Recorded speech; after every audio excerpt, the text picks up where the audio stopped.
Samantala, nakahanda na ang mga cardinal sa Vatican para ang pagsisimula ng conclave o pagpili ng bagong Santo Papa bukas.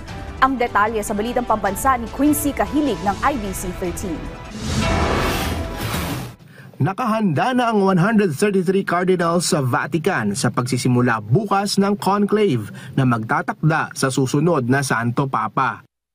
Nagpauna na nga si CBCP President Cardinal Pablo Virgilio David na kabilang sa cardinal electors. Signing off daw muna siya mula Martes ng gabi.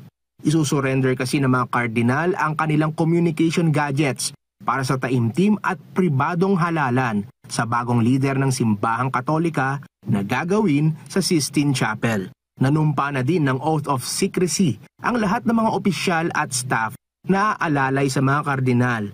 Binubuo ito ng mga religious personnel, medical workers, sanitation and technical services at security staff. Sisimulan sa isang misa ang conclave, Miyerkules ng hapon. Maaari itong tumagal ng ilang araw. Bago ang makasaysayang botohan, muling nagpulong ang mga kardinal upang talakayin ang iba't ibang usapin ng simbahan. Napag-usapan din na dapat ang susunod na Santo Papa ay yung malapit sa tao at kayang tipunin ang lahat sa presensya ng Panginoon sa gitna ng mga kaguluhan at pagkakabaha-bahagi sa mundo. Napansin din kasi ng mga kardinal ang malaking presensya ng mga mamamahayag ngayon sa Vatican.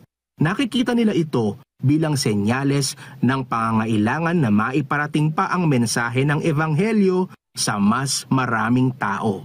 Mula sa IBC 13, Quincy Kahilig para sa Balitang Pambansa.